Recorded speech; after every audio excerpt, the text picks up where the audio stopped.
Raul, amazing to have you here. First of all, thank you so much for making the time and joining us for another episode of Ameba Meets, how we like to call it.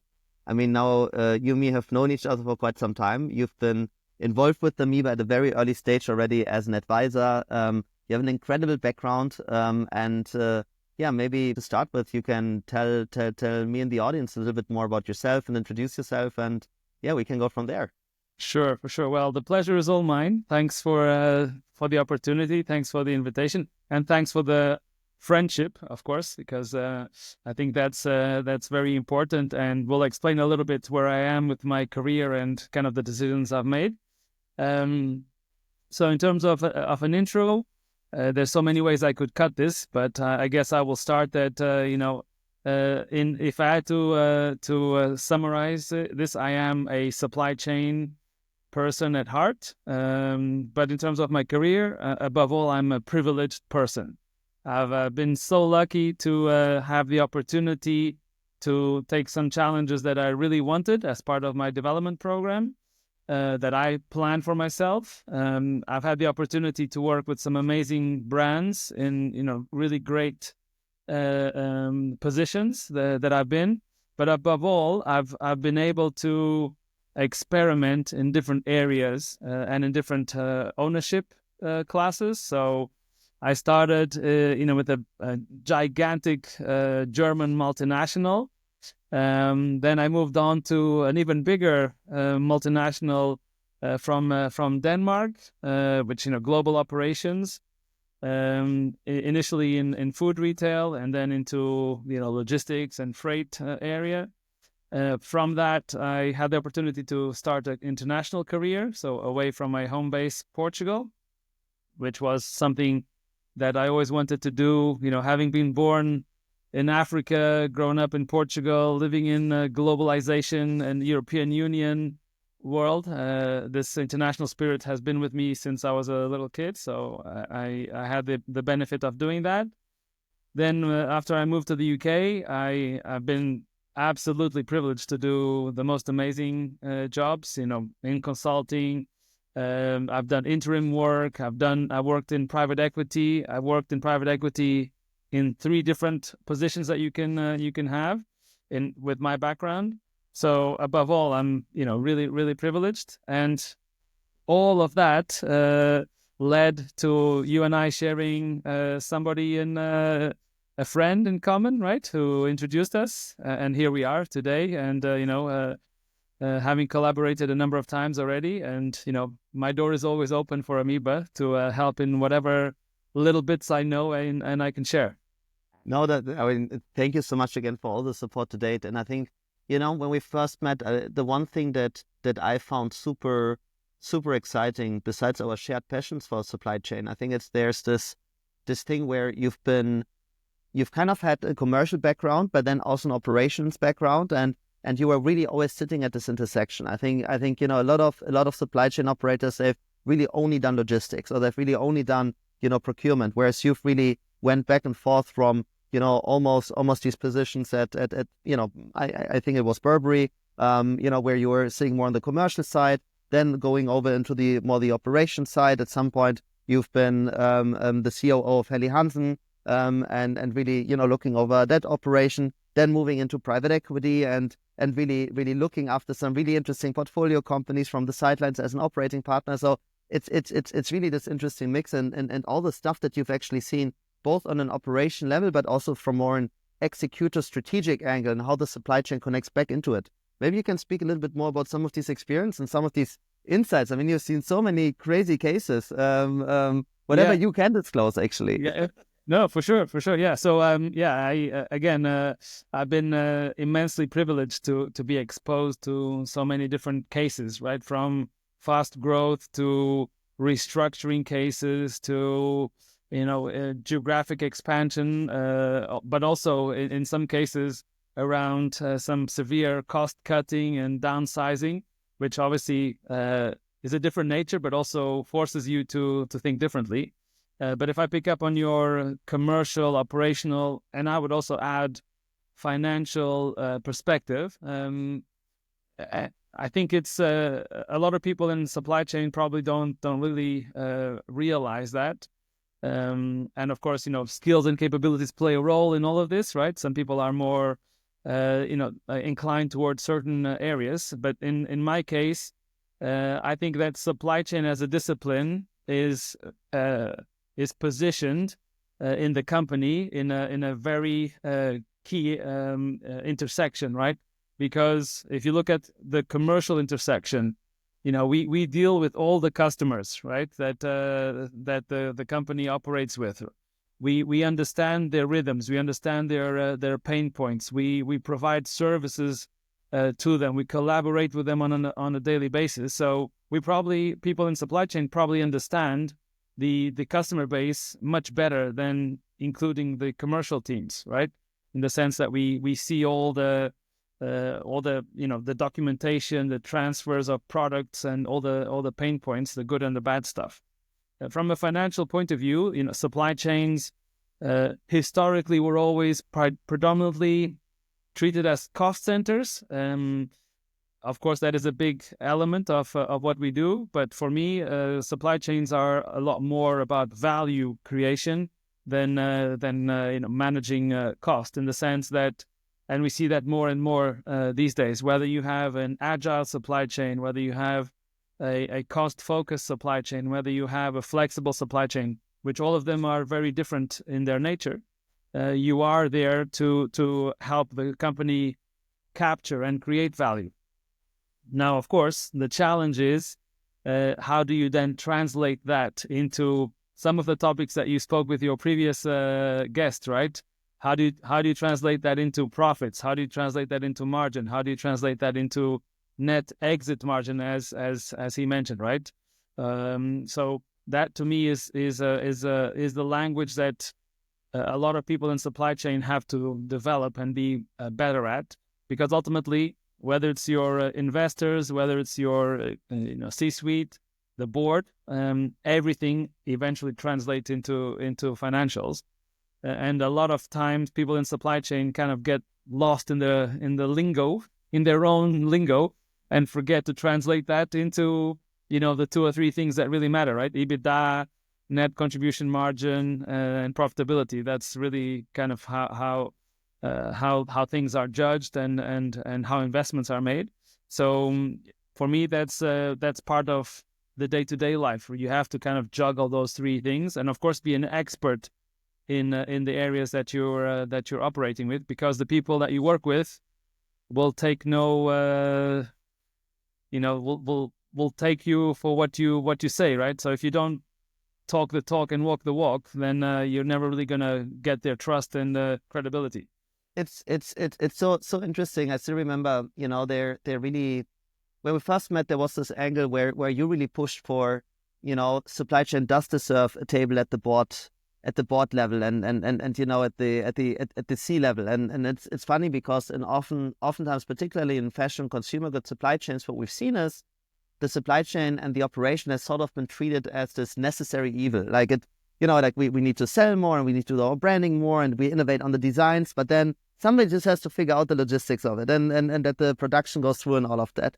Whereas right now, what we see is actually, particularly also in the consumer space, the companies that are actually quite successful, they are laser focused on supply chain innovation, and not just technological innovation, but also just operational improvements. And I mean, the most obvious example these days is Shein. But then you also have other examples in the past, such as Inditex, Zara, other examples from high-end brands that are now trying to really, consolidate their production and really thinking about, okay, how can we step up our game and create this very agile supply chain?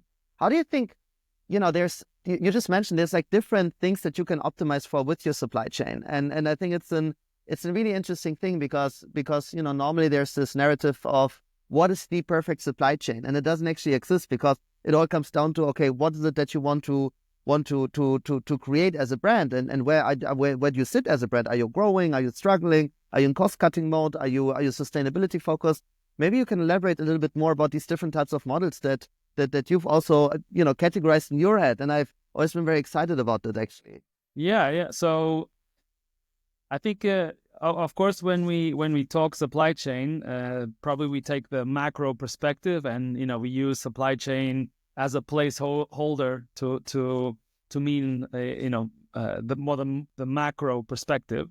However, I believe that in fact, no company runs one supply chain. Most companies run multiple supply chains, and if you take a fashion company or fast-moving consumer company, or even now I'm working with a lot of industrial companies. It's very, very similar. If you operate across multiple geographies, you have a network of either third-party suppliers or your own manufacturing. You have your own distribution network, which operates on a regional, global basis. The number of touch points and the maturity of your customers, of your regions, of the countries and that you're working with are all over the place. So the maturities are very different. If you look at your own range of products in your portfolio, those are also at different levels of maturity. You have products that are the cash cow that have been there for years, which eventually at some point will hit the cliff and disappear overnight, because that's just the nature of things. You have new product integration that you're still trialing out, that are successful in some countries and not in others. You have, little challenges like the current tariff wars that are going on that can throw you off in a spin, right? In the sense that you don't even know whether you should be serving your U.S. market at the moment if you're a fashion company. And just recently on the news that came up as a big topic, with a lot of British retailers not knowing what to do, and some of them even stopping operations into the US. So you have all of these challenges. So for me, it's really how do you identify what type of supply chain you have in your wider supply chain. So you could have a very mature product category into a very mature part of your business, country or customer, which obviously then you have to optimize for cost or service. You could have a new product category or a new region, a new channel where, it's very erratic and you can't really optimize for cost, and you have to be more flexible. And ultimately also, if you're operating in times like we are, where lots of things are changing on a regular basis, you also have to plug in a certain element of agility in all you do, right? So for instance, you might not want to invest in your own infrastructure and invest a lot of capex into a network that you don't know whether it will exist in the next 2 or 3 years, right? So, for instance, at the moment, would it make sense to invest in a distribution center in the US if you're an international fashion brand? Maybe not, right? So it all comes down to then the elements of risk that you're looking at. So for me, it's this multilinearity of supply chains. I think is quite key to bear in mind, because you can't run everything in the same way, because it's either going to be too costly or you have to invest a lot of money, right? So it's absolutely. And what I found with a lot of larger companies we speak with, or even small medium-sized brands and enterprises, is they're so caught up in this day-by-day work that actually even for the director level or a C-level as a CSO, to really take a step back and zoom out and take all this data to make the right decisions is actually extremely hard. In some cases, the data doesn't even exist, and you start off as a director of operations or chief supply chain officer at a firm, and the very first thing that you do is actually an internal investigation of how does our supply chain actually look like. It's impossible to just grab that data and be like, okay, let's make these decisions. But by the time you figured out how it looks like, probably it's maybe already too late to make the right decision, because the world keeps moving on and keeps moving on. So I think it's a really, really core challenge to really think about that.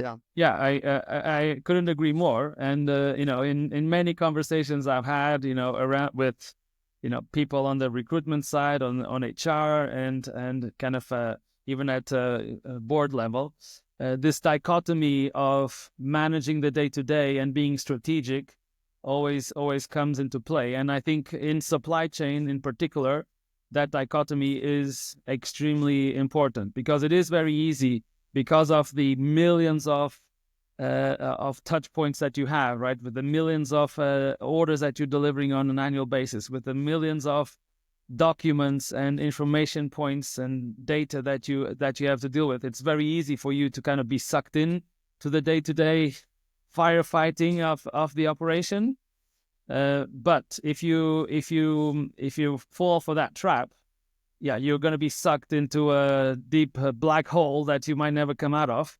So it's important that you always kind of take the time and the effort to step back. And I think that's where having a clear understanding of your core processes, but elevating that and looking at technology, and especially today where you have the most amazing technology being invented on a minute basis, it's extremely important to take advantage of that, to map the data that you need, to simulate things in an environment where you don't actually have to execute anything, and to query and challenge yourself, right, in what you're doing. So I think these times for supply chain are, I think, the best that I've seen since I've taken an interest on supply chain as a topic. So yeah, I think everybody should be very, very optimistic, right, about the next 10, 15 years in this space, because it's going to be, to me, I think, revolutionary what's going to happen. That's incredible, and probably it needs to be revolutionary, thinking about all the challenges that we face right now, and where globalization is going, and the tariff wars, and all these different issues that we're seeing that are going on right now. Out of curiosity, I mean, you've seen these incredible cases of growth companies and also brands that have been struggling. As you went into these cases and into these companies to really figure out what's going on, how did you do that? I mean, is this like you went in, in a really high up C-level position, and then you had to very quickly, or as an operating partner, very quickly make the right decisions and recommendations. How did you get this clarity?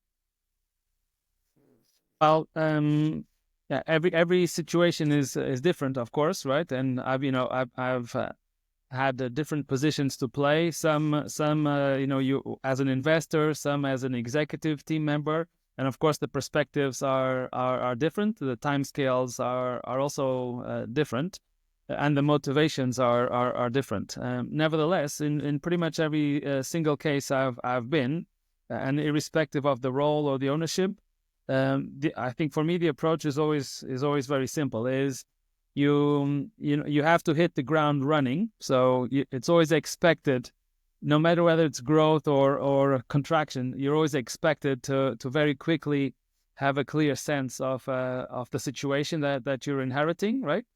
And I guess the operational background makes that relatively easy for me, because over the years you kind of develop all these playbooks in your mind of things to look at, and how to interview people and how to ask the key questions, that you can you get a pretty good 80-20 perspective of things.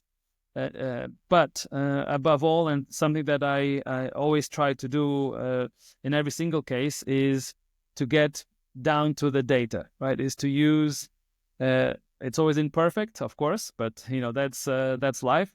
But to get down to the data and understand really what is at play, right? So what is letting us down? Where does the opportunity lie?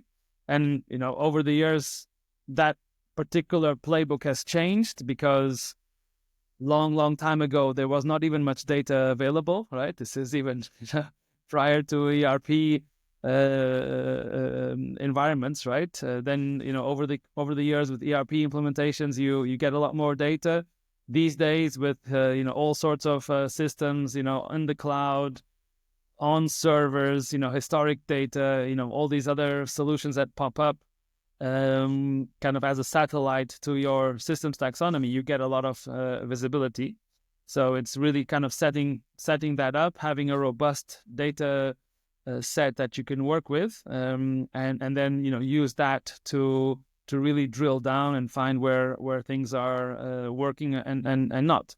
And that's where, for me, the real trilogy at work here is process, people, and systems. So of course the data is important, but spending time with the people that are doing things day in, day out is also extremely valuable because they will know how it works, and they will also tell you how it doesn't work because they feel the pain on a daily basis. So, walking the shop floor, talking to people of all levels, and having that kind of empathy in terms of the operation, what's really at stake, I think is extremely important. And then, of course, you have to round that up and make decisions around the where's the biggest return on your investment. So if you only have 1 hour of work, what area are you going to invest that hour in? And that's then again depending on whether it's growth, whether it's cost that you're aiming for. You have to make those decisions pretty quick. So absolutely.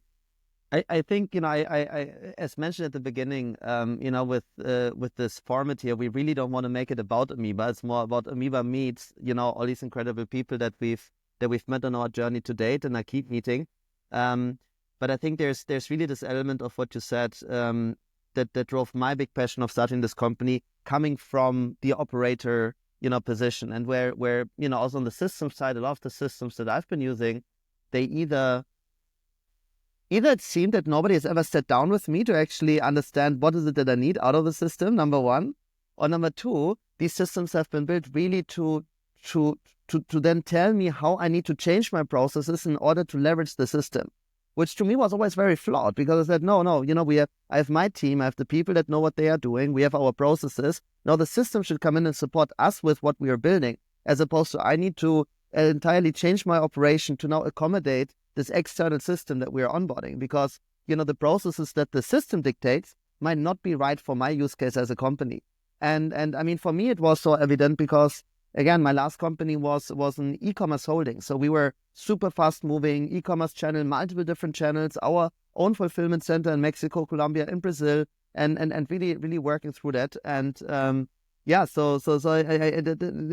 trinity that you just mentioned is something that highly resonates with me. And I think that within that trinity, none of these three parts, whether it's processes, people, or the systems, takes a higher hierarchy. I think it's really like a Venn diagram. They need to work in tandem, and the magic then lies in the middle as they overlap.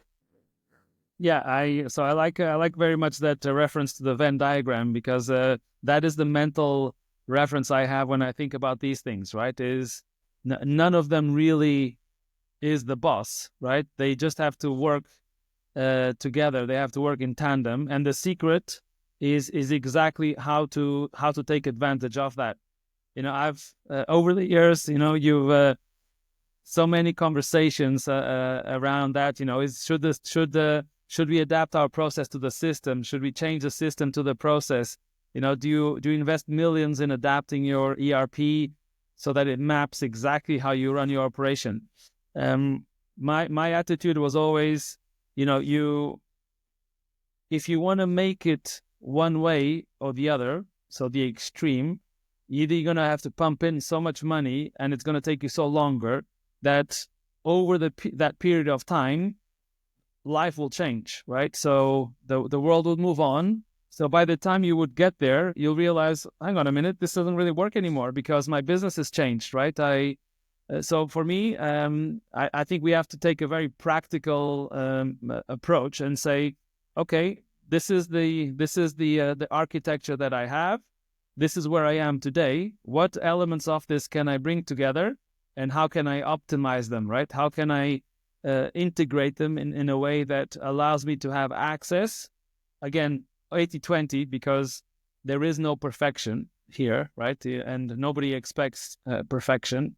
Not even a P&L or a balance sheet is perfect, right? There's a lot of subjectivity into those, right? So, and this is how, multi-million transactions are made on the basis of these documents, right? So, if you think of supply chain with all the all the partners, all the different layers that are involved, documentation, financial flows, and all this, it's impossible to expect perfection. So my take in all of this is, and we touched on it before, has always been around the data.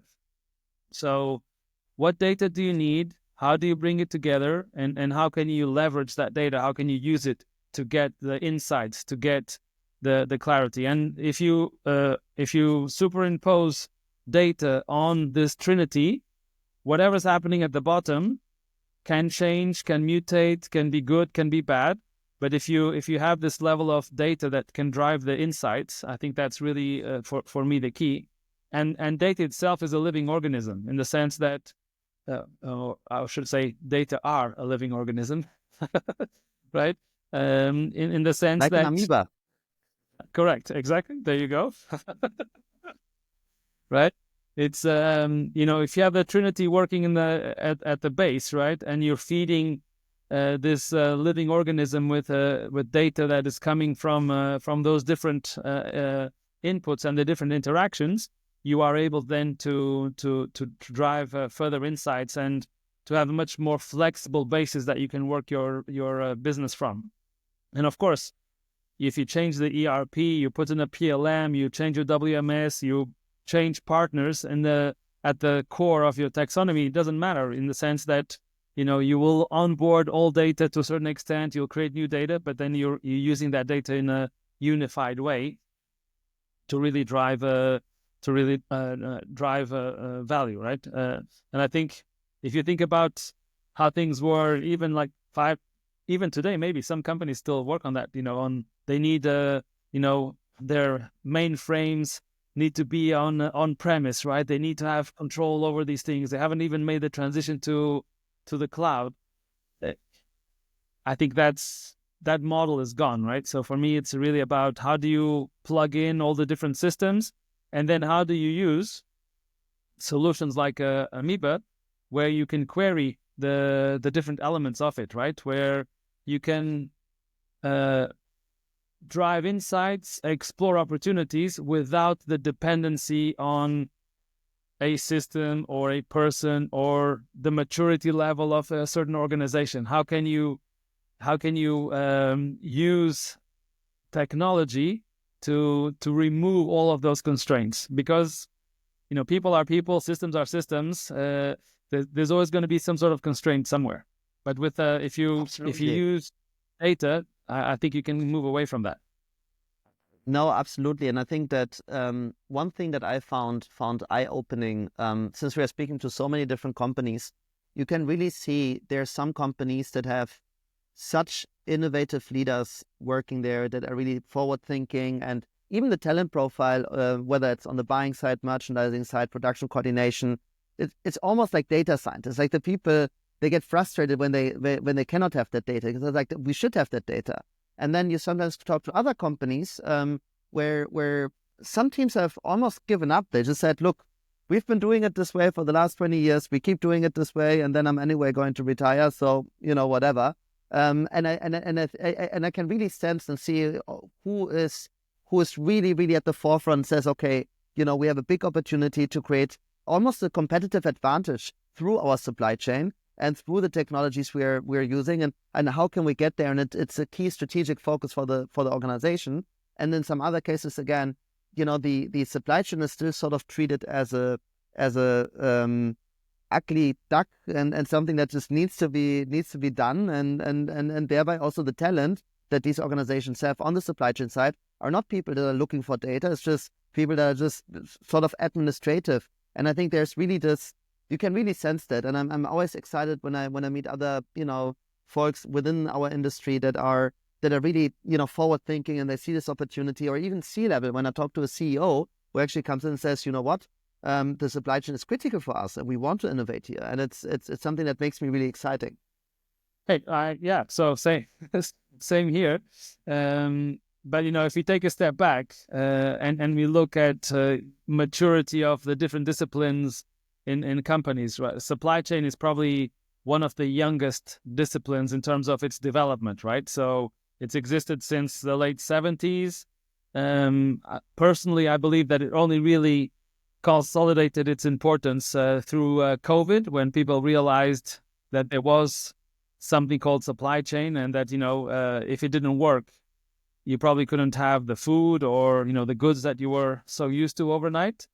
So I think if we take that perspective, it's really only a few years old in terms of maturity, right, as a discipline.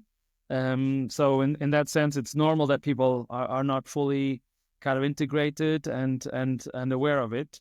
But having said that, because it is a very complex environment, it's like the engineering of a company, right? It's not, people can use a mobile phone, they can use an iPhone, which has more power than computers had when I was a kid, right? They can use the phone. However, if you ask them to describe what makes the phone, they would have no idea, right? And they don't need to, right? There's people who are experts doing that. So I think that's also a nice parallel here, right? To what supply chain is it's the engineering, it's the complex part behind all of this that most people are not really comfortable with. Now, bringing the kind of this representation of data and bringing people on board with that, I think that makes it a lot easier.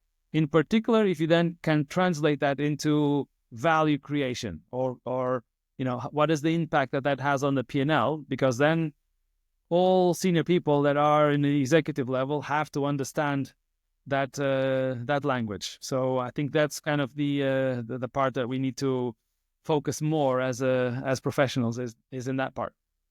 Absolutely, and I think it's the other part is who else outside of the typical supply chain org is actually dependent on the data as well, right? I think that's, if we take sales and merchandising, well, sales and merchandising, they need to know whether the goods are arriving on time in order to know what they can sell. And you have finance. Finance needs to know that there's really this bottleneck that I've seen is where we can either look at our cost just from a finance perspective, like a pure cost, absolute cost perspective, but then there's also the element around working capital and how does finance work in tandem with which orders do we prioritize to pay first or have certain terms with our suppliers in order to have a better relationship with the suppliers, expedite certain orders which directly have a financial impact. And suddenly there's this very critical data that is more operational data that is still very, very important for all these other teams outside of the supply chain org to also make the right decisions, because it's kind of, as is the engineering of the if you sell a physical good, well, that's what you sell, and you need to produce it, and you need to get it into the hands of your customers. So yeah. and they travel from many kilometers away over long periods of time, touching multiple service providers and producing immense number of documentation and information points, and I think people underestimate that complexity. But there are solutions out there that can help you with that. And we haven't even spoken about sustainability, which is a completely new element that adds on to all of this, right? Which is, in order to be able to support your claims, and avoid any potential clashes from greenwashing claims and so on, you really need to be able to document and report on what you are putting out there in terms of your targets and how you're delivering against them.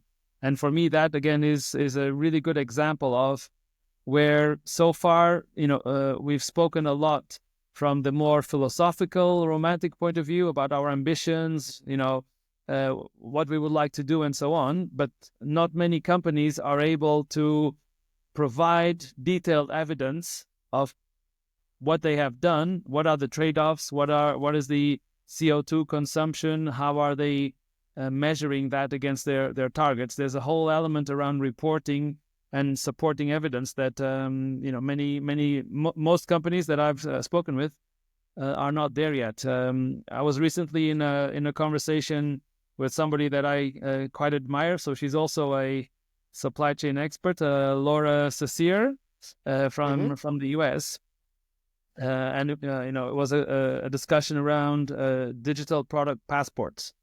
right? And digital product passports as a concept are very interesting concept, and to a certain extent quite simplistic, right? In the sense that you should, for every single product that you offer, you should offer a clear visibility of the composition, which already exists in labels today, the origins, what CO2 levels are you producing with that, and so on.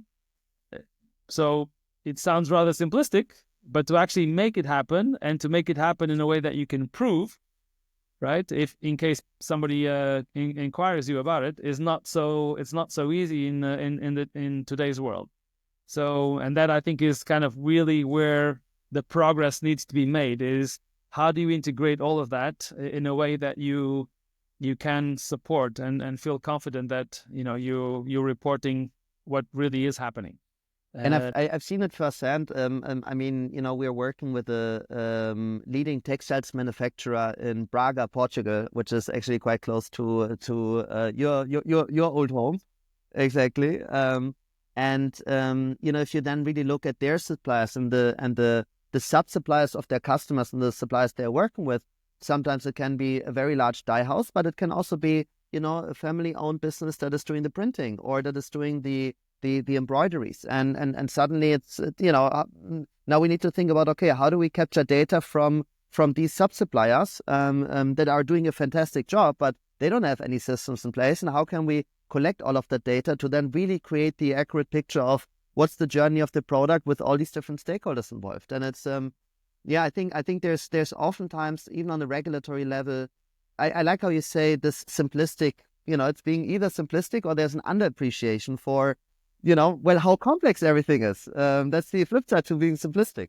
Yeah, correct. I think, the what is being offered, like in this case with the digital passport to the customer, is something that should be simple, because at the end of the day, you want people to make use of that and to make good choices. So you can't make it very complex. However, to make it happen, it's a little bit like the mobile phone example, right? Everybody should be able to access the passport and understand what's going on there. But what's behind the scenes, all the engineering is really complex. And I think that's going to elevate a lot more this discussion we had earlier around commercial, financial, operational. How do you bring all of that up, right, together? And how do you interrelate that to be able to provide this level of transparency and visibility?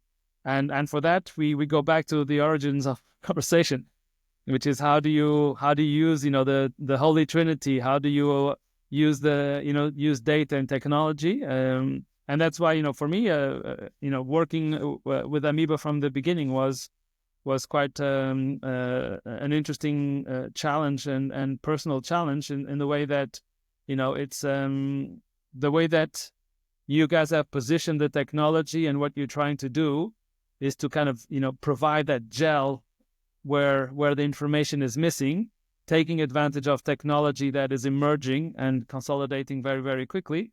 I think that's a really key differentiator, not only in terms of systems, but in terms of assisting supply chain professionals to really take things to the next level, which obviously is a win-win for Ameba and for customers. So it's been quite an interesting journey, and I'm personally very happy to see all the connections that you guys have done, including the ones from my very close to my hometown. So that's good. And I hope that we can continue, giving people access to data, insights, more and more information, so they can do what's right for them, for their customers, right? I think that's ultimately absolutely. Yes, and Raul, thank you so much for all your support and also the kind words now at the end. I really appreciate it, and sort of that's the whole team. They come from the heart. So yes, no, I know you. No, but thank you so much for this conversation. I think this was really, really great, and I think it's also a nice little snapshot into again, Ameba is going to run a couple of events. Hopefully one where you will also be a keynote speaker, and we can actually leverage some of the knowledge that you bring to the table. And we touched upon so many interesting topics of the multilinear supply chain, this trinity. And I really think there's something, a huge educational piece also for fellow operators to kind of really exchange thoughts on that and really get the industry to the next level. I think one of the keys that really crossed my mind is when you said supply chain is actually a very young industry. It's actually, the discipline in itself is, yes, there were operations for a long time, but the discipline from a data perspective and really understanding the significance is actually something that only started with COVID. And I appreciate that a lot, because I think before there was an underappreciation for the work that people have done in that space, in manufacturing and operations. And I think only recently there's suddenly this aha moment in society where people realize, oh my God, this is actually really important. And with a container ship gets stuck in the Suez Canal, well, this is actually a big issue, and not just a fun picture on Instagram. So I think there's this, it's really interesting. Yeah, no. So these are exciting times, and I'm sure a lot of people before us have said that, but I truly believe that it is exciting times. The computational power that is out there. All the developments that we're seeing on a daily basis in terms of the large language models and automation, using agents to help you in your day-to-day improve things, will continue to affect the Holy Trinity, right? Because people will be using systems to become more productive. They'll find abilities that they never had before, because all these AI agents will be able to help them. They will be able to communicate and gather information in ways that they used to, dealing with their mobile phones on a day-to-day basis, without having to have 6 months of training on an ERP solution. So I think, things will continue to evolve. And I'm also, I know that perhaps at the moment, the perspective on the economy and globalization are probably bleak and a little bit negative because of all the noise that is going on. But if you take a step back and you remove yourself from the political cycles, I think the world will continue to be integrated, probably even more. Right, new partnerships will be created. Even if we end up focusing for a while on our own region, there will be opportunities that will be created in the region, things that will emerge out of this. So, human beings are very adaptable, right, and resilient. So we'll find ways to continue to explore things. But we've come a long way as humans, and humans have been always seeking new things and new civilizations and new ways. So I don't think that will change, and supply chains will be there to support all of this, right? Faster, Absolutely. slower, on the ocean, in more the sustainable. air, Yeah, right. It will all remain absolutely. and be there. I think, the last thing I want to say, I've learned it from our Portuguese co-development partners.